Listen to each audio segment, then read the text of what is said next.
લે કે brokerage houses તરફથી કયા સ્ટોક્સ જે છે એમના રડારમાં સહયોગી આરતી મહેતા પાસેથી. આરતી, ઘણા બધા કાઉન્ટર્સ કારણ કે પરિણામ જ્યારે આવ્યા છે તો ક્યાંક ફોકસ બનતું દેખાઈ રહ્યું છે બ્રોકરેજ હાઉસીસના રિપોર્ટમાં? જે ઘણા બધા બ્રોકરેજ હાઉસ છે, જાણીએ છીએ કે એક લોંગ વીકેન્ડ હતું તો પરિણામ જે રીતે રજૂ થયા છે. સૌથી પહેલાં કેન્ટરનું અદાની એન્ટરપ્રાઇઝ માટે જે બ્રોકરેજ રિપોર્ટ આવ્યો છે તેના ઉપર વાત કરી લઈએ તો બાય કોલ તેમણે આપ્યો છે. લક્ષ્યાંક 4,368% તેમના તરફથી કરવામાં આવ્યા છે. એરપોર્ટ્સ, રોડ અને ન્યૂ એનર્જી ઇકોસિસ્ટમથી ખાસ કરીને આ ત્રણ જે સેક્ટર છે ત્યાંથી હવે કંપનીને સપોર્ટ મળતો દેખાઈ શકે છે. તો એક બાય કોલ આપણને અદાની પર આવતો દેખાવ છે, નજર રાખવાની રહેશે.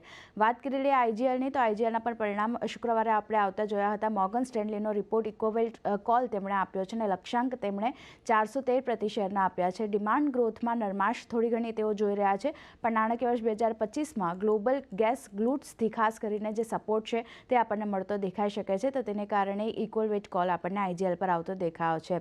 વાત કરી લઈએ સાયન્ટની તો મોર્ગન સ્ટેનલીનો રિપોર્ટ આવ્યો છે. ઓવરવેટ રેટિંગ તેમના તરફથી આપવામાં આવ્યું છે અને લક્ષ્યાંક તેમણે વધાર્યા છે. 2,700 પ્રતિ શેરના તેમના તરફથી કરવામાં આવ્યા છે. માર્જિન ગાઈડન્સને જોતા Q4માં જે સ્થિરતા છે તે આપણને થોડી ઘણી જોવા મળી શકે છે તેવું તેમનું માનવું છે. તો સાયન્ટના પણ બ્રોકરેજ રિપોર્ટ પોઝિટિવ આવ્યા છે, નજર રાખવાની રહેશે.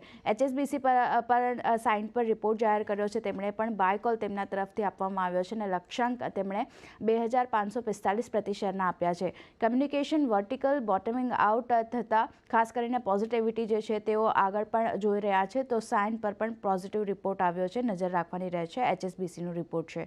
રેલિસ ઇન્ડિયાની વાત કરી લઈએ તો અહીંયા પણ HSBC તરફથી રિપોર્ટ છે. રિડ્યુસ કોલ તેમણે આપ્યો છે અને ટાર્ગેટની વાત કરીએ તો 195 પ્રતિ શેરના કરવામાં આવ્યા છે.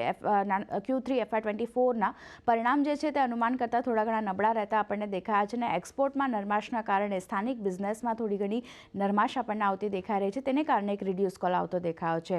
કોનકોરની વાત કરી લઈએ તો અહીંયા જેફરીઝનો રિપોર્ટ આવ્યો છે. બાય કોલ તેમના તરફથી કરવામાં આવ્યો છે અને લક્ષ્યાંક 1,101 પ્રતિ શેરના કર્યા છે. તેમણે Q3માં એબિટા અનુમાન કરતાં 5% થોડા ઘણા નીચે રહેતા દેખાયા છે અને સ્થાનિક વોલ્યુમની વાત કરીએ તો તેમાં ભાવ વધારાની અસર આપણને થોડી ઘણી જોવા મળતી દેખાઈ રહી છે. તેમ છતાં પણ તેમણે કોનકોર પર બાય કોલ આપ્યો છે. યસ બેંકના પરિણામ રજૂ થયા હતા. તેના પર કોટક ઇન્સ્ટિટ્યુશનલ ઇક્વિટીનો રિપોર્ટ જાહેર થયો છે. તેમણે ડાઉનગ્રેડ ટુ સેલનું રેટિંગ આપ્યું છે અને લક્ષ્યાંક તેમણે 19 પ્રતિ શેરના આપ્યા છે. ઓછા પ્રોવિઝનથી પરિણામ પર ખાસ આપણને અસર જોવા મળતી દેખાઈ રહી છે. QOQ ધોરણે નેટ ઇન્ટરેસ્ટ માર્જિનની વાત કરીએ તો તે આપણને થોડા ઘણા 10 બેઝિસ પોઈન્ટ્સ વધતા જોવા મળ્યા છે, પણ તેમ છતાં તેમણે સેલનું રેટિંગ આપ્યો છે. નજર યસ બેંકના પરિણામ પર પણ રાખવાની રહેશે.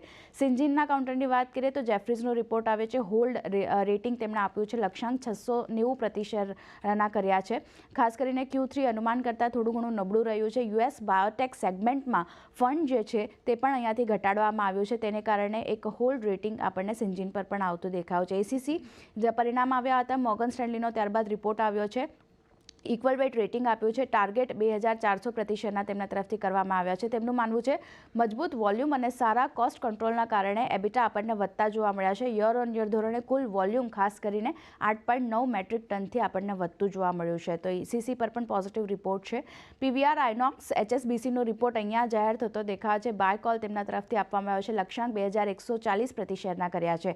માનવું છે 2023નું વર્ષ ઘણું વોલેટાલિટી સાથેનું આપણને જોવા મળ્યું છે. PVR આઇનોક્સ માટે બોક્સ ઓફિસ જે ફ્લક્ચ્યુએશન છે તેને અને ઓછા એડમિટના કારણે થોડી ઘણી ચિંતા બનતી દેખાઈ રહી છે, પણ તેમ છતાં 2024નું વર્ષ છે તે આપણને સારું રહેતું દેખાઈ શકે છે. તેને કારણે બાય કોલ આપવામાં આવ્યો છે.